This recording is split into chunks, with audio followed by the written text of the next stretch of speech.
Boa noite, gente. Desculpa, me atrapalhei. Boa Não, noite. tá tudo bem, tá tudo certo. Boa noite, gente. Guta, querida, que bom que você veio. Aline, Ricardo, tudo bem? Taninha. Alguém pediu para entrar e eu liberei, Raquel. Deve estar entrando. Ah, entrou. Boa noite a todos. Boa noite, Luiz. Vocês nos escutam bem? Boa noite. Raquel, bem-vinda. Pessoal, tudo bem? Estou aqui na organização, eu vou desligar a câmera, depois eu ligo de novo. Tá bom. Fica nos ouvindo, então, já tá ótimo. A Aline saiu. Bom, a gente vai começar hoje, para a gente dar uma... ficar na presença aqui, a gente vai fazer uma meditação que o Luiz vai conduzir para a gente. O Luiz está aqui comigo, vai ser interessante.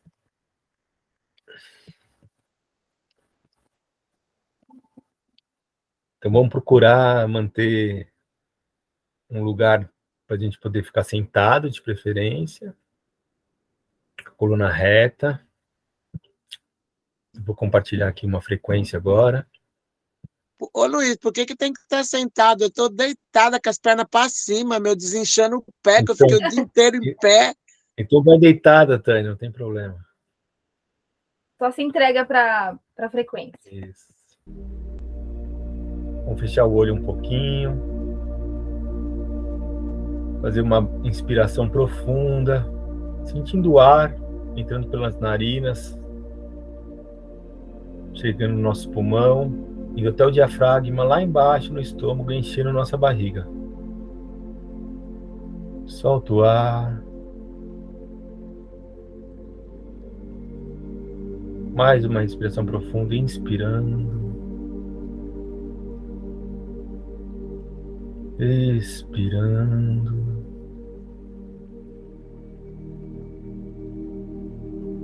Mais uma vez, inspirando. Expirando. E começa a prestar atenção no ar que entra pela narina e sai naturalmente. Só dando foco na respiração.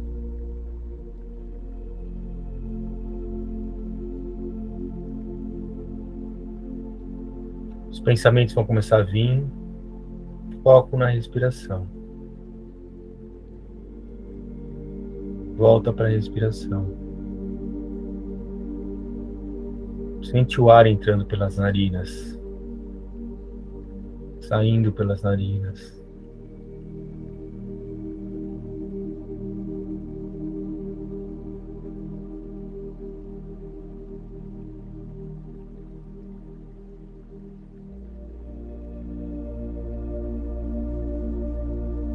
Sente como está seu corpo, se ele precisa de alinhamento ou não.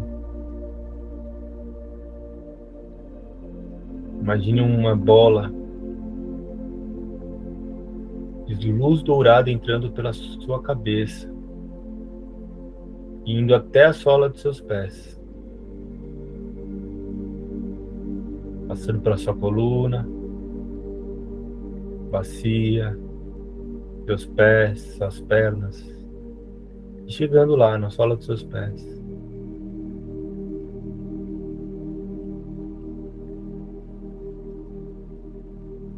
Agora imagine uma luz branca saindo da terra e subindo, entrando pela sola dos seus pés, passando pelo calcanhar, canela, joelho, coxa, quadril, subindo até o alto da coluna e descendo. E lá embaixo no quadril, tanto a luz dourada quanto a luz clara trocam, fazem uma pequena troca. Uma parte sobe, outra parte desce. E você fica apenas presente. Presente.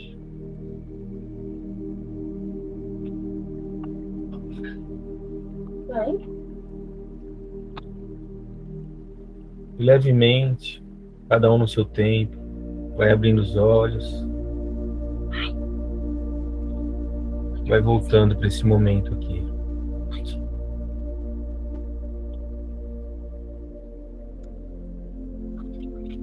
Ai.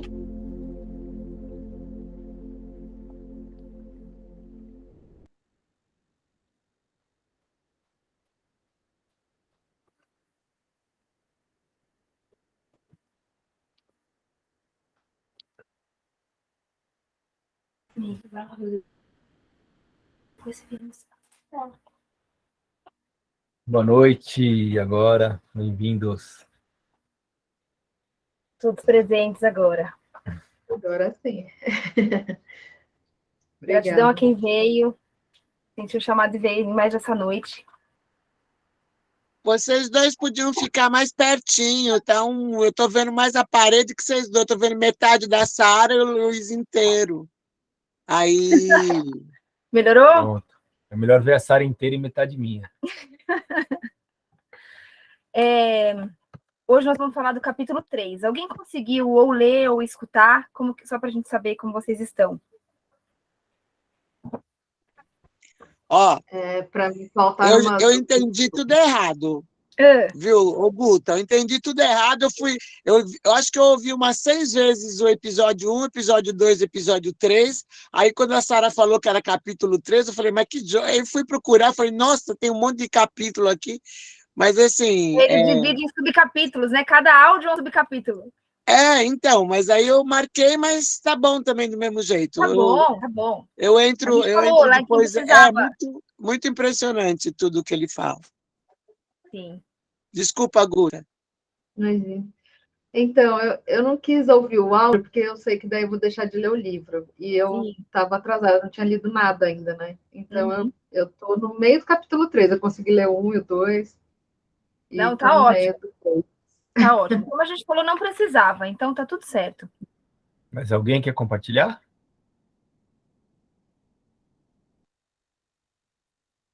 Eu não consegui ouvir. Se mais alguém quer compartilhar? Oi, eu também não consegui. Na verdade, eu só ouvi um episódio do capítulo 3. Vou continuar ouvindo. Boa. Que boa, Lininha. Ricardo, você conseguiu escutar? Você tá sem microfone. Liga seu microfone. Deixa eu ver. Você tem que ir ali embaixo, ó, tem vários iconezinhos aqui embaixo. É o primeiro. Do lado esquerdo ali, você ativa seu microfone. Aí. Então, eu ouvi. Então, eu ouvi 1 e 2. Ah, ouvi 1 e 2, que legal. Muito bom. Que bom, que bom. Legal. Bom, então vamos lá, gente. O capítulo 3... Vocês estão parecendo minha sala de aula, que eu dou lição de casa e ninguém faz. Hoje eu estrebuchei na sala. Pelo amor de Deus. Mas a gente não tinha dado lição, não. Tá tudo certo. A gente tinha falado até que se não pudesse, não conseguisse, não tinha problema. A gente fez a nossa lição de casa e a gente vai aqui explanar para vocês, tá? Mas a gente está alcançando, estamos chegando lá. Próxima aula, a gente acho que está alinhado. Mas tudo bem se não conseguir também, tá? A proposta não é para ser mais um dever, é para ser bem tranquilo. É para ser construtivo e bom para todo mundo, sem ser mais um dever. O capítulo 3 se chama A Essência do Ego. E ele vai, de novo, repetir um pouco dos conceitos que ele trouxe no capítulo 1 e 2, e para quem não estava aqui no primeiro encontro, é interessante mencionar, né? O que ele diz no terceiro, que, de novo, trata do que ele falou no 1 e 2, é que a gente se identifica com os nossos pensamentos e com as nossas emoções. E ele nos lembra que nada disso é o que a gente é de fato. Né? A gente falou bastante disso no encontro 1 e 2. Os nossos pensamentos, as nossas emoções não é a nossa essência, o que a gente é de verdade. E o que ele nos convida a fazer é adotar uma postura de observador, de se distanciar das emoções, se distanciar dos pensamentos, para então acessar esse lugar de essência, de divindade que nos habita, de self, né, que é o que Jung chama de self, é esse lugar de observador. E no capítulo 3, ele vai explorar como que esse ego atua, né? Qual é o que define o ego, no que ele se apoia. Quer falar um pouquinho? Ele começa falando, né, desse fluxo incessante de pensamentos que nós temos aqui, né? E como que a gente se identifica muito com esses pensamentos. E de que forma também esses pensamentos são constituídos, né? De que maneira? Então, ele fala que isso vem muito da cultura, do passado, né? Sobretudo do passado, seja pela nossa formação, pela cultura, né? Pelos nossos antepassados, né? A gente acaba herdando, né? Esse inconsciente, né? E esses pensamentos também. Ele fala justamente isso, quanto o nosso ego é muito pautado no conteúdo que a gente ficou preso lá atrás. A gente fica preso em situações que já aconteceram. A gente ainda está naquele lugar, naquele tempo e espaço. E ele diz também que o nosso ego, o tempo todo, ele busca por duas coisas, por proteção e por poder. E essa proteção, quando a gente quer ter razão sobre alguma coisa, em alguma discussão, né? Eu quero ter razão, eu quero impor limites, eu quero defender uma postura, um status, enfim, algum título. É uma proteção que eu estou buscando, né? Eu quero conquistar aquele título, aquele lugar. Eu estou protegendo aquilo que eu identifiquei. E isso pode ser com unhas e dentes, né? Que a gente busca reforçar essa identificação até com hostilidade, com raiva, né? E a outra busca do nosso ego é por poder. Então, todas as vezes que eu me sinto ou menor ou melhor, ele fala muito dos conceitos de superioridade ou de inferioridade. Os dois lados são narcísicos, são especiais, porque está distante dos demais, né? Ou eu sou, comigo tudo acontece de errado, comigo tudo é ruim. É um lugar diferenciado dos demais, de inferioridade. E de superioridade também. Eu sou o melhor, eu sou diferente, eu sou especial. Também é um lugar que me distancia dos demais. Então, esses dois nos distinguem. Isso faz ou aumentar ou diminuir o nosso tamanho. Não nos deixa no tamanho adequado, equilibrado com os outros, né? Isso é fonte de conflitos e de separação. Ele fala que ele fala bastante da separação, do quanto a gente usa o ego também para se separar, para delimitar, para tomar distância. O nosso ego ele é tão conflituoso porque ele quer, ao mesmo tempo, ser amado e pertencer, né? Ele busca pelo pertencimento, pela aceitação, mas também cria espaços de separação. Então, eu vou pertencer a uma determinada tribo, mas a minha tribo vai ser melhor do que aquela. Então, ele alcança as duas coisas, tanto a identificação, né?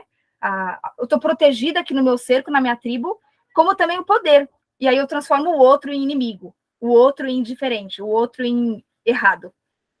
Ele fala que isso acontece porque o ego está o tempo todo lutando por uma sobrevivência, né? Ele quer sempre se proteger e aumentar de tamanho, né? Se proteger, talvez, do que seja a nossa verdade, que seja a nossa essência, e aumentar de tamanho para que ele tenha controle cada vez mais, né? Sobre os nossos pensamentos, sobre a nossa mente, sobre a nossa vida mesmo, né? Isso. O que ele nos convida, então, a fazer, a partir dessa visão, de que o ego está sempre buscando proteção e poder, né?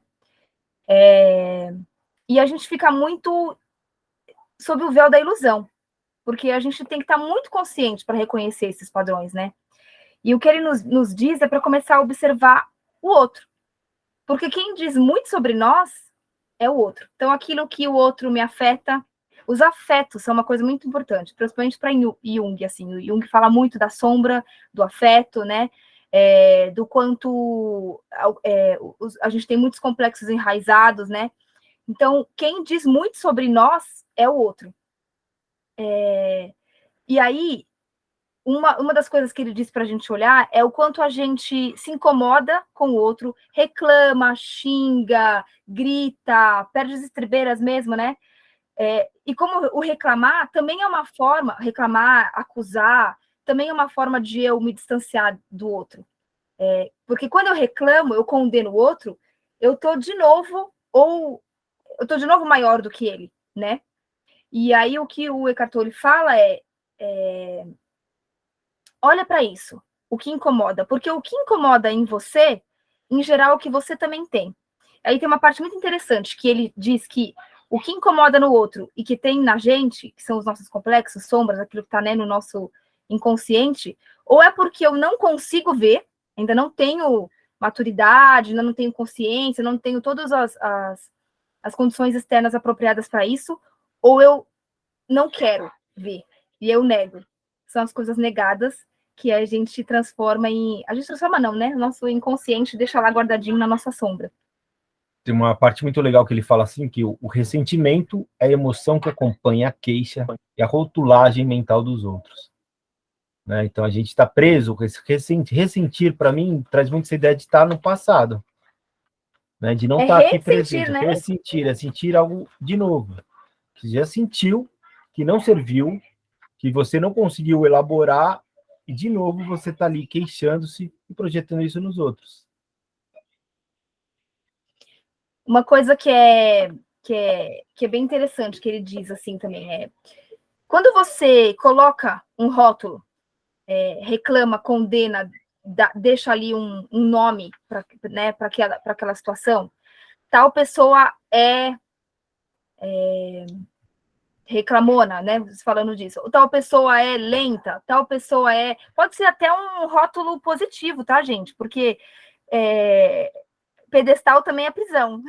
Também é. Também é ego. Também é ego. Então, quando a gente encaixa a pessoa, ou até nós mesmos, em algum rótulo, em alguma caixinha, é muito estreito. E aí, isso não permite com que a gente veja todas as outras facetas, o universo que a pessoa contém em si, né? E aí a gente, de fato, condena a pessoa a ser só aquilo. A gente está justamente em um momento tão polarizado, né? A gente vai falar que um é de... aquele é de esquerda, aquele é de direita, aquele defende tal, aquele defende o outro. E tem tantas possibilidades, aquela pessoa é tanta coisa, tem tanta habilidade, tanta potência, né? E todas as caixinhas são bem estreitas. O fato é que as caixinhas são estreitas. E aí, um comentário pessoal, acho que a chave da gente ter que lidar com esse ressentimento, com essa queixa, é a autorresponsabilidade. É trazer para a gente o que do outro que me incomoda, né? Eu acho que isso é uma grande chave, assim, da gente começar a observar. E lembrar que aquele pensamento pertence a gente. Que aquela queixa é nossa, né? Dá para a gente trazer, aproveitando essa fala do Luiz, aproveitar um conteúdo também que vocês devem conhecer, que é do livro do Dom Miguel Ruiz, dos 4 compromissos, né, da filosofia tolteca. E aí tem 2 compromissos que é facilmente reconhecer. Oi? A gente leu, né, Aline? Sim, mas eu ainda não estava no grupo. Ah, você ainda não estava. Eu li com outro pessoal, mas eu conheço. Então. Sim. E aí tem dois compromissos, né? Ele chama de compromissos, que dá para a gente facilmente reconhecer nesse capítulo, que é para não tirar conclusões precipitadas, né? A gente não elaborar cenários que são fantasias na nossa cabeça, e o outro é para não levar nada para o lado pessoal. É também um outro compromisso que é fácil da gente cair nessa cilada, né? De levar para o lado pessoal, achar que é com a gente. Nem tudo é com a gente tem que se acostumar com isso. A gente não é especial, a gente não é importante. O outro pode ter... tá pensando em muitas outras coisas que não só na gente, né? E a gente cai nessa cilada mesmo, de achar que tudo tem relação conosco. E a maioria das vezes, pode ser que algumas vezes sim, mas muitas vezes não. É tirar esse olhar de ser especial.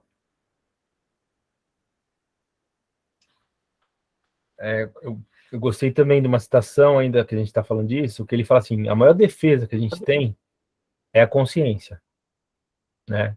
E consciência acho que é estar presente, né? A gente só enxerga um inimigo quando a gente personaliza aquilo que é inconsciente, aquilo que não tem sabedoria, né? Que é o próprio ego, né? E aí ele fala assim, bem Gandhi isso, assim, a não reação não é fraqueza, mas é força, né? Então, não reagir não é uma fraqueza, é uma força. Eu tenho só um apontamento para falar, que ele fala do perdão, né? Eu tenho dois apontamentos, duas críticas, porque a gente está no nível que a gente pode questionar Eckhart Tolle, né, gente? A gente já está nessa. Eu tenho duas observações. A primeira é que ele chama ele fala que tudo isso é referente ao ego, né? Ele transforma o ego em um grande inimigo. Na psicologia, o ego é consciência, né? Tudo que a gente sabe, conhece, enfim, tem lucidez. Então, quando ele fala ego, para mim é estranho ele transformar o ego só numa coisa ruim, sabe? Então, eu tenho preferido pensar que eu tenho dois egos. Um ego que vibra em baixa frequência e um ego que vibra em alta frequência. Porque nos dois momentos eu vou estar consciente, né? O ego, para mim, é essa presença também. Eu só chamo ele de alta frequência e baixa frequência. Para não transformar tudo do ego em inimigo. Talvez o que ele chama desse ego que não é inimigo seria a consciência, que ele vai falando o tempo todo. Pode ser que seja isso. E o ego é justamente aquilo que traz a dor, que aprisiona, né? Mas eu concordo totalmente com o que você trouxe. É isso aí. Né? Existem virtudes e vícios. Né? Virtudes e vícios, exato. Aí vai ter um lado nosso muito... Eu ia falar aqui, Sarinha, desculpa interromper, que ele fala também de um exercício prático, né? Que ele explica aquela questão do garçom, né? Que você também não pode confundir a queixa com simplesmente apontar uma falha que pode ser sanada. Então você pode chegar e simplesmente falar, né? A sopa veio fria, você pode trocar. Acho que é um exercício para a gente não apontar, a minha sopa veio fria, né? Como você pode trazer para mim uma sopa fria? Então, é um exercício, né? Um policiamento, assim, da gente fazer, de trazer isso na consciência para essas situações comuns, assim, do dia a dia, né? Que aparecem em família mesmo. E eu acho que com isso a gente vai melhorando, né? Vai trazendo mais a consciência. E ele deu o exercício da meditação também, que foi, acho que, o que o Luiz trouxe perfeito aqui para o início, né? De você... Eu acho que meditação ajuda muito, assim, de você sentir, né, as coisas e não estar pensando nela. Então, você está... pensar na mão, né? Sei lá, já ia falar. Pensar na mão, mas sentir a mão, né? Ele passa uns exercícios que com a meditação é perfeito, assim, para fazer. E o Lu fazia isso, né? Ele falava, os pensamentos vão vir, volta para a respiração, volta para a presença. Então, acho que eu não vejo como, assim, ele dizendo, assim, o tempo inteiro que o ego é uma coisa ruim, assim. Eu consegui enxergar um pouco, assim, disso, assim, sabe? De ser um... mesmo aqui nas frases, ele fala muitas frases de Jesus, né, também. Sim. A gente até falou no último encontro lá, que, Jesus tinha ego, sim, e ele trouxe até uma explicação, né? Que, na verdade, ele estava falando, ele não estava falando dele, ele estava falando da alma, né?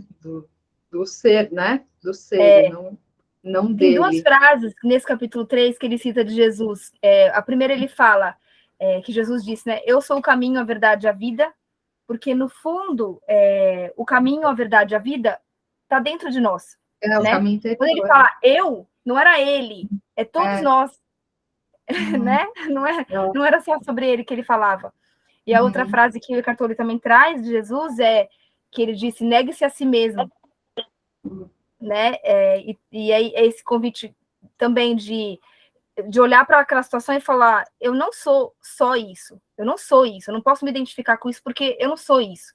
É esse olhar distante, né, do eu observador, do eu divino, que olha para aquela situação e diz, né, como o Luiz falou na semana passada, dá até uma risada, fala, oi, que ingenuidade, né, que bobeira, né? E acho que é isso mesmo, né? Toda vez que a gente consegue observar um pouquinho que seja aquilo que já é rotineiro, que já está dentro de mim há muito tempo, e eu nunca me dei conta, a gente já está deixando aquele ego que não está mais como protagonista no lugar de, tipo, coadjuvante. E a consciência vai se tornando protagonista.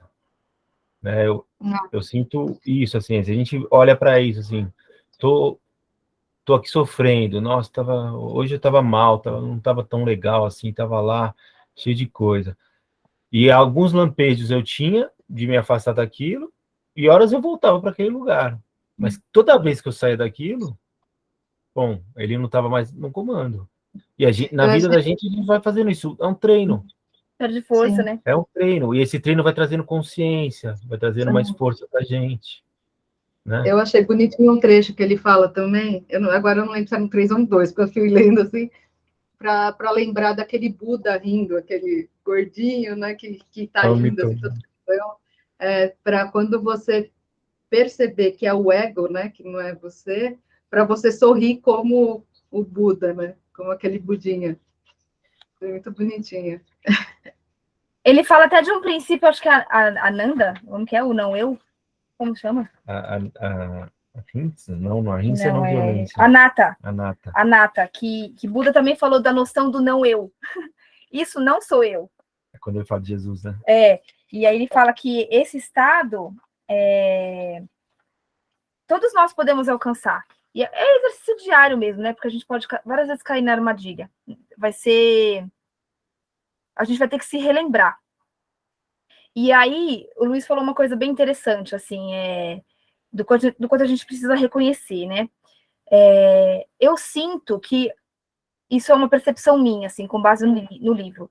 Eu sinto que primeiro a gente caminha na inconsciência, e Jung falava isso, né? Se você não acessar o seu inconsciente, você vai ser levado por ele e vai chamar de destino. Um pouco assim a frase.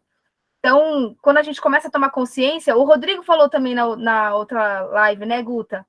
Que quando ele começou a trabalhar o autoconhecimento, ele não teve mais respostas. A gente começa a ter mais perguntas, né? Porque acessa um lugar novo, desconhecido, profundo, né?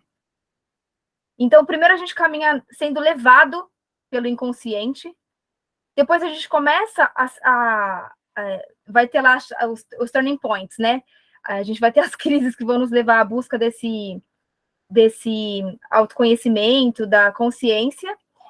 E aí tem um terceiro estágio que, segundo o Luiz, caminha em paralelo, junto, né? Que é quando depois que você nomeia e se reconhece, aí sim você consegue enfraquecer esse lado que vibra baixo, que ele chama aqui, né, de talvez um ego inferior, enfim, um ego inconsciente, e aí você consegue ver de longe, se afastar. Mas eu sinto que primeiro a gente precisa reconhecer o inimigo, sabe? Quando você reconhece o inimigo, aí você sabe como enfrentá-lo, como enfraquecê-lo, né? Então, você primeiro vai trabalhar, talvez, com várias ferramentas. A gente falou do Enneagrama, tem a psicoterapia, vai ter a astrologia, muitas ferramentas para nos dizer um pouco mais sobre nós, né? A gente vai fazer mapa natal, vai fazer, enfim, análise corporal, muitas ferramentas estão aí há séculos. Mas a partir desse lugar, é que aí sim você consegue se distanciar. Quando você não se define mais só assim. Eu sinto que é um caminho assim, para a gente primeiro nomear, reconhecer o inimigo, e aí consegue enfraquecê-lo e enxergar de longe. Para você é assim também? Para mim, eu acho que tem um desafio também no caminho, e quando a gente reconhece o inimigo, a primeira coisa que ele vai fazer é ficar enorme, ficar gigante, né? E vir às vezes com com a força que dele, seja a violência, seja a possessão, o que representa esse inimigo, ele vai vir, né? E depois, a gente, olhando para ele, ele vai ficando pequeno, minúsculo, a gente não se identifica com ele, ou a gente olha para ele e fala, tá bom, você está aqui, mas eu também estou, né? Estou presente, estou consciente, e aí a gente vai deixando ele cada vez menorzinho, esse inimigo. Ele fala no livro, né? Uma coisa linda, uma das partes mais bacanas que eu achei do capítulo 3, que ele fala, o caminho não é você negar tudo isso. Não é você sufocar, deixar de ser, é você compreender. Então, é um outro lugar. E tem a ver um pouco com o que o Bert Hellinger fala também, né, na sistêmica. Ele fala que perdoar deixa a gente grande também, sabe? Eu vou perdoar, eu tô maior. Eu vou aceitar. Eu tô falando de histórias da nossa vida mesmo, né? Quando a gente fala, eu vou perdoar tal pessoa, eu vou aceitar tal pessoa. E isso torna a gente grande, maior, sabe? É egóico, é narcisista. O que o Bert fala e que o Eckhart Tolle também fala aqui é você compreender, integrar. É um outro lugar. Ele fala de tomar, o Bert Hellinger fala, né? Tomar pai e mãe. É isso que ele está dizendo. Não é perdoar nossos pais, perdoar quem nos ofendeu. É tomar mesmo. É entender que essa é a história, tá dentro, né? Tomar é botar para dentro, né? Inserir, né? Dentro, inserir. Faz parte da gente. Faz parte, é compreender. Aqui ele fala que é compreender, não negar. Compreender. Eu achei essa parte maravilhosa. Muito bom. Uma outra coisa que eu queria trazer, assim, que o Eckhart Tolle fala, é o seguinte, é uma discussão, tá, gente? Se vocês quiserem ir cortando, pode, se tiver insights, reflexões, coisas para somar, é uma roda aberta, tá? A Guta comentou, pediu desculpa, nem precisa, é só chegar. Pode abrir o microfone e falar, ou pode clicar na mãozinha ali embaixo, tá bom? Mas o que eu ia comentar também é assim, quando a gente começa a ter esse olhar de observador para nós, certamente a gente vai ter esse mesmo olhar para o outro. Se a gente se observa, lembra que no começo eu falei da gente ter o outro como um termômetro, uma bússola, para dizer sobre nós? E aí, quando você adota esse olhar de observador com o outro, isso faz com que a gente se conecte com a outra pessoa de um outro lugar também. Não mais com rótulos, não mais com identificações, né? E aí a gente consegue ter um olhar compassivo. E entender que... Você falou essa frase também, que tudo é amor ou é pedido de amor, né? E o Marshall, eu sempre falo essa frase, porque essa é uma frase meio mantra para mim, porque eu preciso me lembrar dela para olhar situações dessa forma, né? Ele fala que todo ato violento é uma expressão trágica de uma necessidade não atendida. Sempre tem ali algum pedido, né? E quando a gente tem esse olhar de fora, consegue segurar a emoção, segurar o que está vindo, esse sentimento, esse pensamento, que o Eckhart Tolle fala que, né, não é a gente está em outro lugar. Quando eu consigo acessar esse outro eu, essa essência, eu consigo acessar um pouco da essência do outro. E entender que ele não é só aquilo. Lembra que eu falei da gente não se ater só a rótulos que são caixinhas estreitas. Entender que ele é um universo em si, que aquilo não o define, não o delimita, e consigo olhar com um olhar compassivo, benevolente, empático, né? E ver a necessidade que tem ali por trás. E isso, ele diz até que isso pode transformar o mundo. Porque se eu consigo fazer isso no micro, eu consigo depois fazer no macro. Ele diz que a guerra é mental. Como é dentro, é fora. E se a gente vai mudando internamente, a gente vai certamente influenciando o nosso entorno, agindo no macro também. Tá lindo. Tá muito gostoso hoje. Nossa, tô aqui só olhando para a Sara aqui. Não, quem quer dividir alguma coisa? Pode ir. Eu falando de novo. Por favor. Não, ficou falando isso, a gente fica pensando, né? Nossa, como que, né, eu como mãe, não sei se mais alguém aqui é mãe, né? Além de você também, sabe? De como levar isso para as crianças, né? Desde o início. Mas ele explica, né? Do desenvolvimento do ego, né? Tem as fases, acho que todo mundo tem que passar por algumas coisas, né? Para entender também. Aí ontem eu estava só compartilhando aqui um pessoal, mas acho que contribui. Eu estava com a Catarina fazendo esse Palavra de Criança aqui, que são umas cartinhas que é tipo um oráculo para sentimentos, assim. E é muito legal, que é para você encontrar sua criança interior. É tanto para adulto quanto para criança. E essa criança interior eu entendo como você ser mesmo, né? Você como ser e não o ego. Aí ela tirou 2 cartinhas aqui que eu quero ler, que são bem, bem curtinhas, que chama personalidade. Aí fala assim: é uma parte da gente, é linguagem bem simples, assim, acho que a Tânia vai gostar também como professora e gosta da coisa lúdica, né? É uma parte da gente que às vezes é que nem uma criança teimosa, que quer decidir tudo sozinha. Aí ela esquece que tem intuição, ignora os conselhos da alma e cria um monte de confusão. Eu falei, pronto, né? Expliquei o que é ego para ela também. Total. Maravilhoso. Aí a outra que o Luiz acabou de falar também, a outra que ela tirou foi justiça. Fala assim, é quando a gente começa a pensar menos e a amar mais. Aí a gente tem mais clareza e vai sendo mais justo com a gente e com os outros. Eu acho demais isso daqui. Não é? Toca a gente e a criança, assim. Só às vezes a gente precisa ouvir uma coisa simples assim também. Resumiu tudo que a gente falou, em uma linguagem muito melhor. Resumiu tudo. Não, e olha aqui, daí vem um livrinho junto. Olha essa outra aqui, ó. Palavra de criança. Se vocês, adultos, pudessem escutar mais a gente, muitas coisas iam ser diferentes. Nós, crianças, sabemos que os seres humanos são muito mais do que simples bichos pensantes. Nossa. E continua.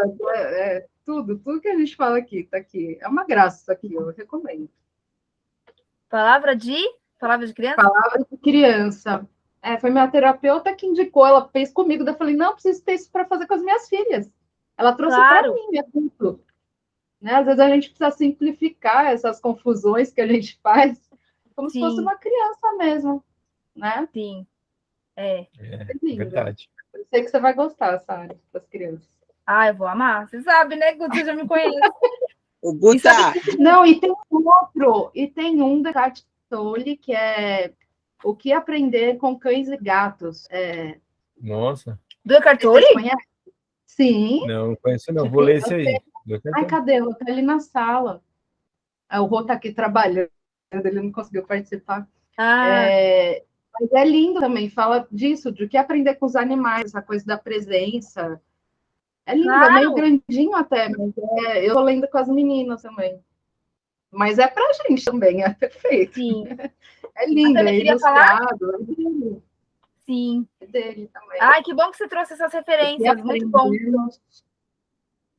Coloca no grupo lá depois. Eu vou colocar, Tira uma fotinho da capa, que aí eu vou colocar lá na minha comunidade educativa. Para ver se o pessoal compra. Indico os 2 para adulto também. Para quem não tem criança, vale muito a pena. Legal. Vocês estão falando assuntos que assim, como eu estou com a cabeça muito cheia da escola, eu fico vendo assim, eu viro a minha sala de aula e eu é uma coisa só. Nós somos uma coisa só. Eu não consigo vê-los muito. Eu vejo os alunos um a um, mas também vejo como um todo. E tudo que a gente está falando, eu percebo isso, né? Que eu sou muito criança junto com eles, né? Então, assim, a gente comete. Eu vejo assim, às vezes eu me envolver em situações com eles bem como foi colocado hoje. É raiva, é fofoca, é o métier de uma sala, onde tem assim 30 pessoas ali dentro e a gente convive. Então, assim, o Eckhart Tolle está fazendo justamente isso, né? Conforme eu fui lendo, eu fui recordando, e eu passo para eles. Inclusive, no começo de hoje, eu dei risada que o Luiz passou a terapia, hoje me chamaram para dar aula de manhã para cobrir uma professora, eu passei esse exercício para a criançada, né? E junto com o exercício físico, da gente encostar o dedo indicador na ponta do pé. Assim, eles ficam assim, nossa, como que você consegue? Tinha criança que não conseguia passar do joelho na hora de abaixar. Então, a gente vê toda essa situação do Eckhart Tolle, a gente vê dentro de uma sala de aula, que meu mundo está sendo muito uma sala de aula, né? Então, a gente está vendo tudo isso daí. E está me fazendo esse bem, de eu realmente voltar a me analisar, voltar a enxergar essa história do ego. E aí, conforme vocês falaram, né, quando a gente voltou no assunto de Jesus Cristo, né?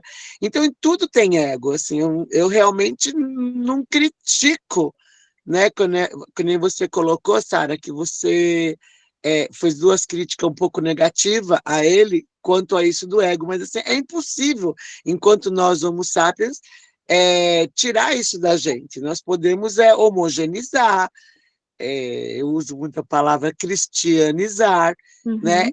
Fazer ficar... Hoje eu dei muita aula de coordenada geográfica, então eu falo, gente, nós temos que ser mais grau 0, Equador, nós temos que ser mais o grau greenwichico, a linha internacional da data, nós temos que ver os polos, assim, eu endoideço, né? Então, assim, é uma coisa assim, da gente encontrar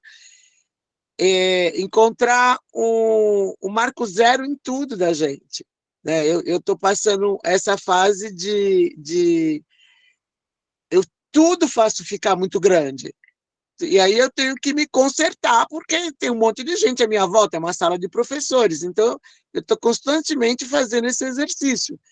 E, assim, sou muito criançona, então, assim, às vezes eu me choco, né, com os adultos das pessoas, e aí fica identificando os egos, né, quando ai, me perdoa, ai, vou te perdoar, fica aquelas histórias todas num grupo, né, quando a gente está num grupo, então a gente fica... É complicado conviver em grupo, sozinho. Eu queria pegar a tua fala, me inspirou uma coisa assim, né? O tempo todo ele fala assim, o ego e a consciência, o ego e a verdade, né? Sempre tem o ego e outra coisa que não é ele, o que faz parte da verdade, que é o amor, por exemplo, né? Então, tem gente que fala da comunhão do pensamento, que falava assim, o eu superior e o eu inferior ainda faz parte de mim. Se é eu, faz parte de mim. Eu acho que a questão é o seguinte, é entender quem que está no centro. Se é esse ego ou se é essa outra coisa, que a gente pode chamar de essência, de amor, de consciência, né, de Espírito Santo, do que a gente quiser chamar, né? Mas os dois estão ali. E os dois vão estar convivendo o tempo todo. É quem que está no centro. Eu acho que o ego, a questão do ego é esse eu inferior que ele quer, de alguma maneira, tá o tempo inteiro ocupando o centro, né? E aí ele vai criar, como a gente viu, algumas estratégias, através da posse. Esse aqui é meu. Esse aqui é meu computador, pertence a mim, né?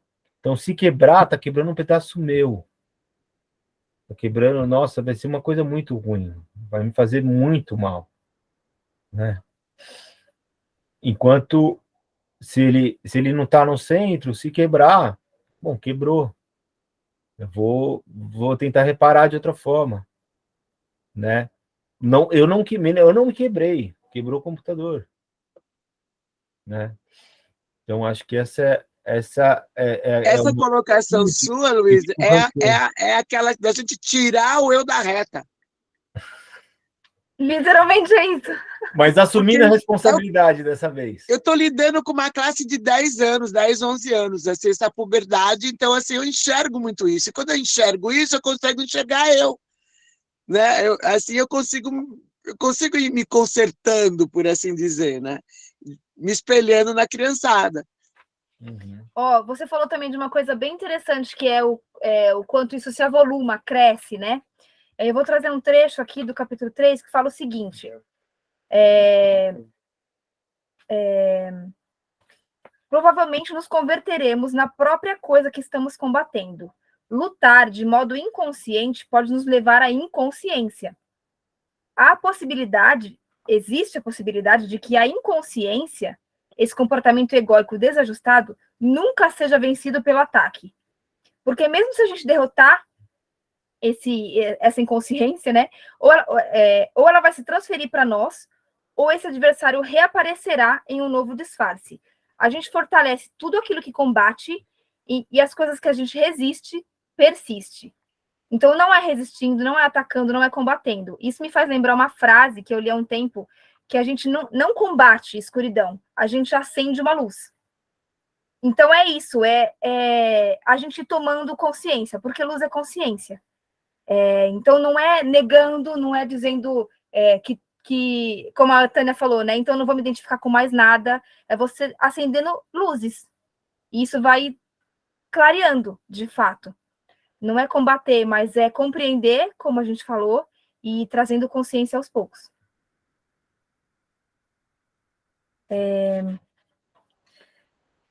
Queria também trazer... A gente já está partindo para o finalzinho, tá, gente? Para a gente não sair daqui muito tarde. Queria saber se vocês querem trazer mais coisas.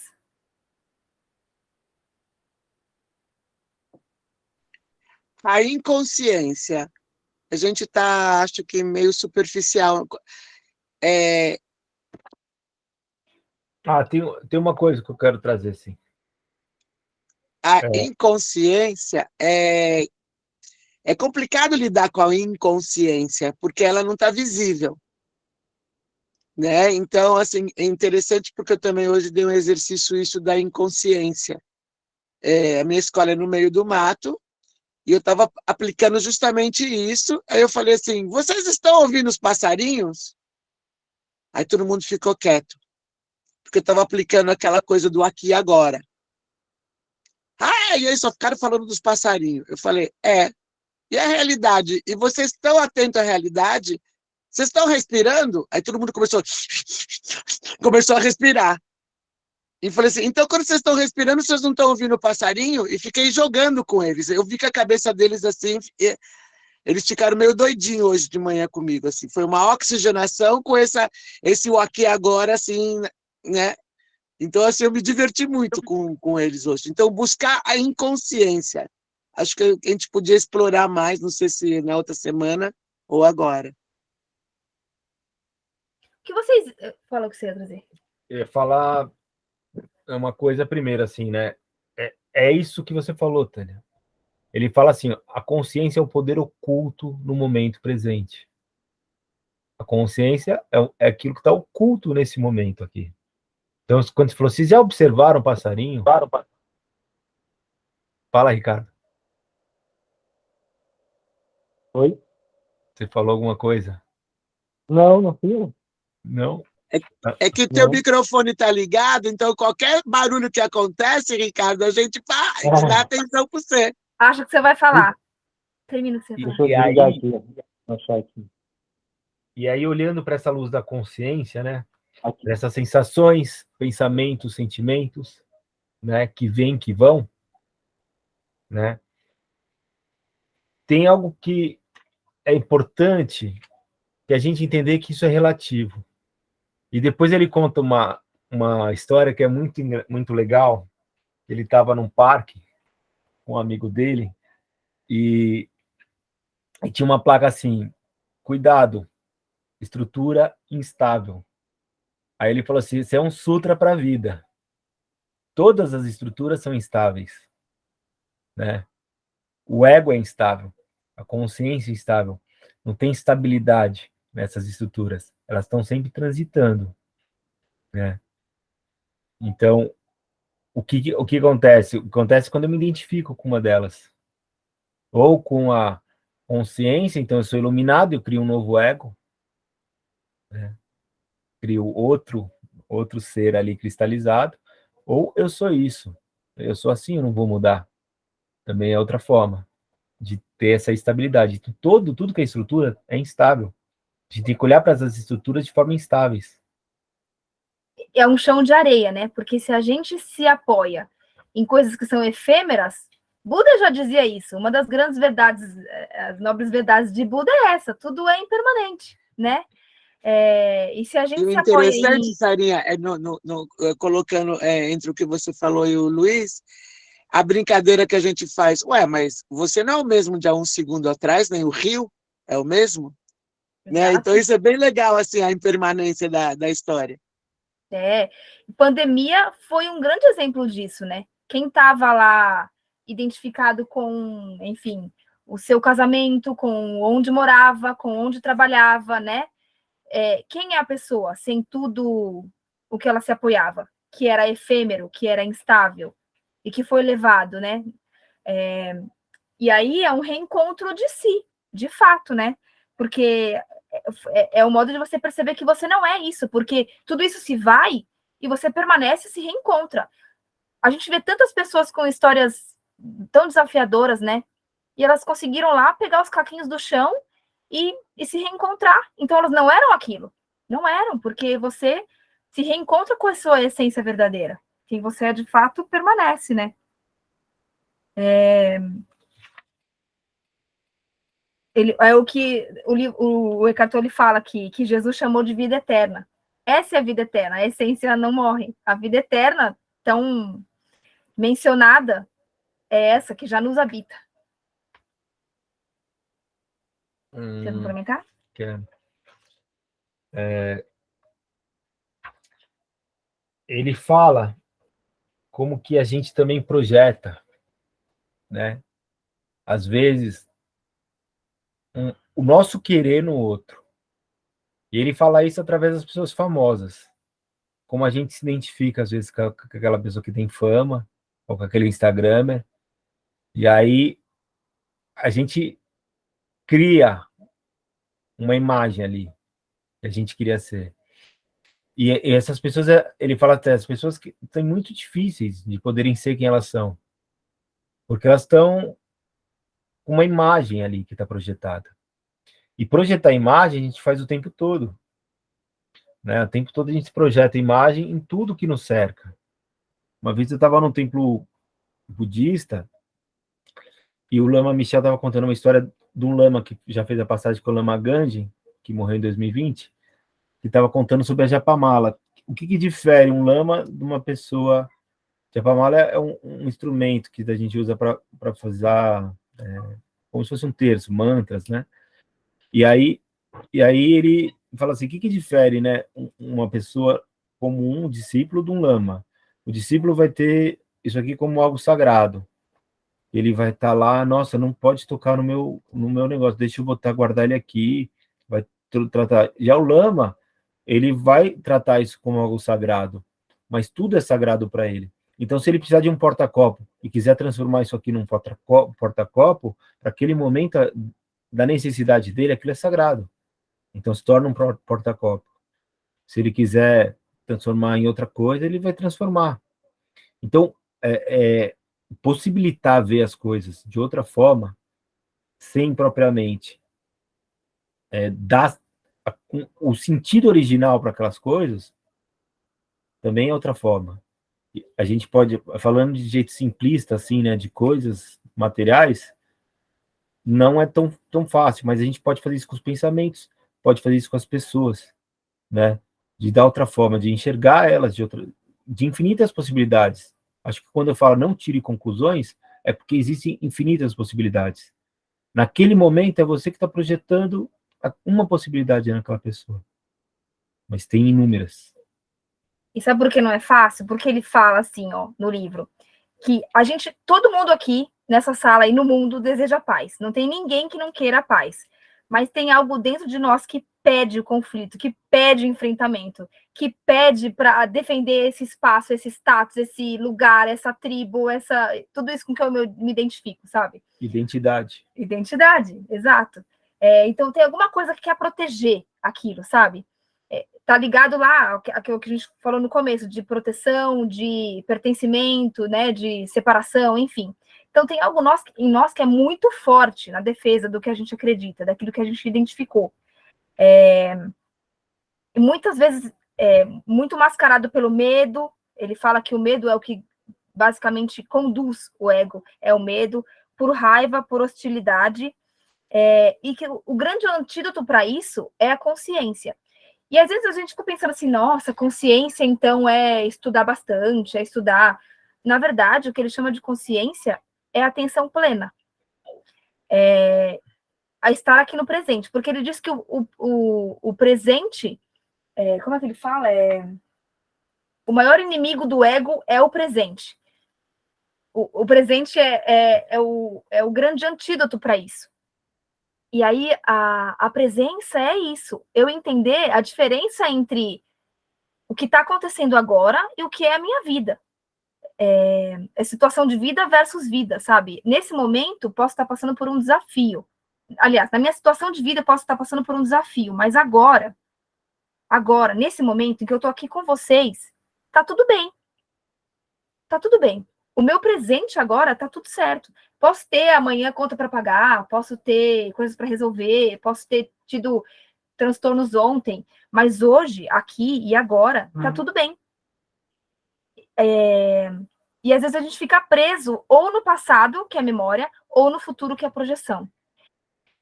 E, de novo, é aquele exercício de voltar para o antídoto, né? De tomar o antídoto, de pensar no hoje, aqui e agora. E aí, o que ele diz pra gente não ficar nem no passado nem no futuro, é para deixar os pensamentos e emoções passarem por nós. E aí eu fiz uma analogia, assim, enquanto eu estava lendo.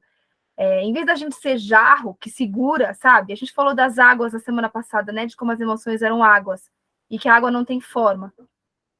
Quando a gente coloca a água num jarro, aí ela tem forma. É a gente que dá essa forma, porque a água, se a gente, onde a gente colocar, ela toma a forma, ela não tem uma forma definida. Então, para a gente não pôr um jarro nessa água, não pôr um jarro nessa emoção, deixar essa água fluir, os pensamentos e emoções fluírem, que a gente não seja jarro, que seja peneira, que ela só passe, traga aprendizado, que a gente olhe como ela nos afetou, mas não segura, não retém, não se identifica com aquilo, não ressente, não transforma em rancor. É ser peneira, que a água só passa e vai. Acho que o treino para isso é meditação, né? Cada vez mais a gente está parando um momento do nosso dia para a gente só parar, reservar um tempo para parar, né? E observar, distanciar. Eu acho que é isso que faz com que a gente seja menos rancorosos, menos reativos, né? É esse treino. E às vezes não precisa parar para sentar, né? Basta simplesmente, o Osho falava isso, basta simplesmente você lembrar que naquele momento você parou. Você Respirar, pode, né? respirar, ou parar mesmo assim, parar, cessar os movimentos do corpo, da mente e parar. Tem uma meditação que ele fazia que era isso, tipo, durante seu dia, tenta parar 5 vezes 30 segundos. 30 segundos podia ser parar, tipo, você estava andando na correria, resolveu, aquele momento é um momento de parada. É um treino que você vai fazendo. E no livro ele fala, né, que só saber não é suficiente. Não é só porque a gente, então beleza, a gente tá no mental aqui, a gente tá no mental. Então, se a gente sabe disso, vai conseguir praticar? Não. É por meditação e por compreensão e integração. Exato. A gente vai para um outro lugar, para além da mente, né? Para o sentir. Vocês querem compartilhar alguma coisa, gente?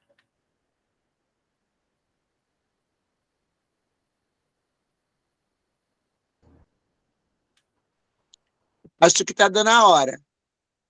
A meditação. Não estou cortando, né? Não estou cortando, hein? Não estou cortando, mas já cortando. Tá tudo bem. Alguém quer falar mais alguma coisa? Já deu nossa hora mesmo. Vamos fazer uma última meditação agora de a gente poder finalizar. Eu vou mudar de frequência aqui. Então, que eu gosto muito. Exercitar a presença, de fato.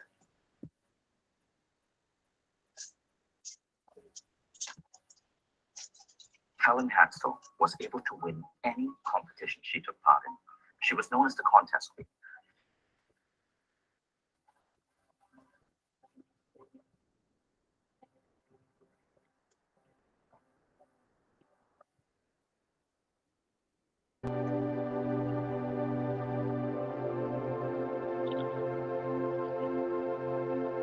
Inspira.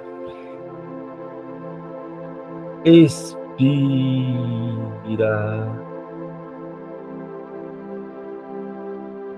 Inspira. Expira. Imagine toda a sua energia indo até o centro da Terra. Imagine essa energia subindo, subindo, subindo, subindo, subindo pela sola dos seus pés. Subindo mais um pouco, passando pelas canelas, joelhos e quadris. Chegando até o sacro e limpando o centro energético na base desse osso, o chakra básico.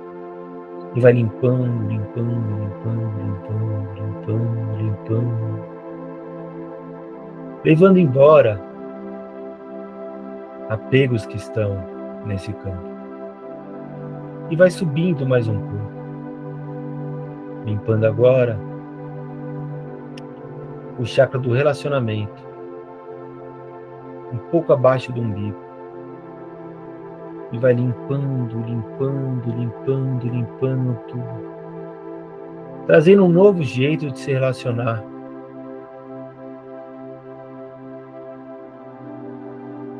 Que você não conhece, mas que já existe em algum lugar. Sobe mais um pouco. Vai limpando o chakra do poder pessoal. Uns 5 dedos abaixo do final da costela. E vai limpando, limpando, limpando, limpando, limpando. Sobe mais um pouco. Limpa o chakra cardíaco. Limpando as nossas emoções, as mágoas, as mágoas. Vai limpando, limpando, limpando. Sobe mais um pouco. Limpa o chakra laríngeo. Aquilo que foi dito, aquilo que não foi bem dito, vai sendo eliminado. Aquilo que não foi coerente também vai limpando, limpando, limpando e limpando. Sobe mais um pouco. Limpa aquela mente que não deixa que as nossas intuições prevaleçam. Bem no terceiro olho vai sendo limpo. A gente começa a intuir e sentir muito mais outra energia. E vai limpando, limpando, limpando, limpando.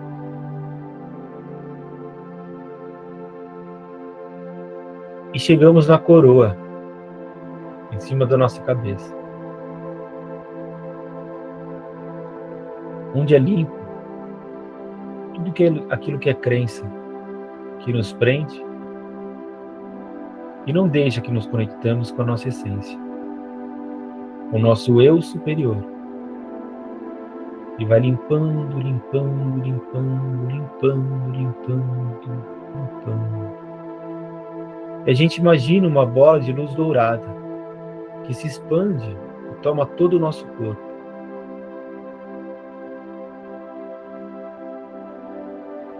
E dentro dessa vacuidade, a gente permanece e respira.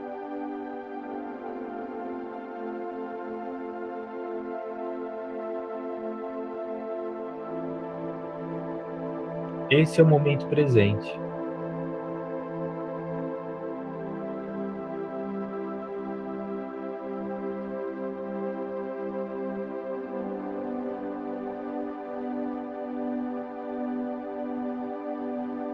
Eu agradeço por estar neste momento em presença.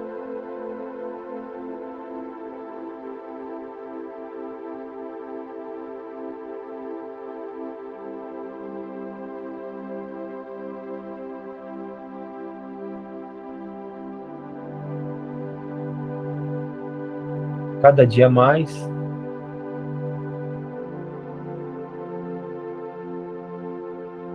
Eu me nutro desse momento presente.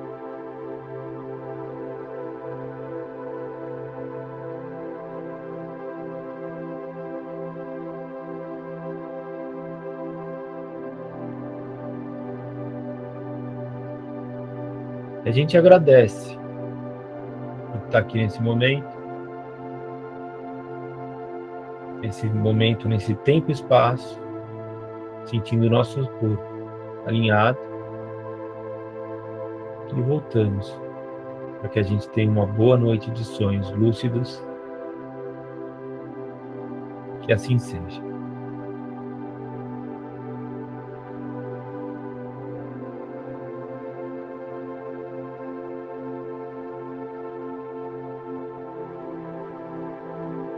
Levemente, cada um vai voltando para esse momento.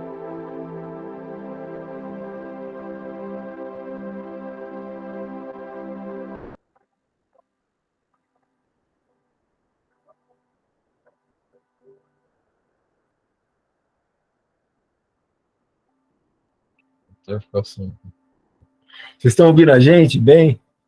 O som tá tocando, mas acho que não tá vazando não, né? Não, tá ótimo. Vazando o quê? Você estava escutando a música? Não. Tô. Não era para escutar? Não, agora não, né? Agora não. Agora não. Ah, então tá. Gente, gratidão, viu? Pela oportunidade de estar aqui com vocês, assim. Gratidão a Sara aí. Gratidão, gente. Aprendendo muito. Gratidão. Obrigada aí vocês. Ó, semana que vem tarefa feita, hein? Senão eu vou falar com os responsáveis. Capítulo 4.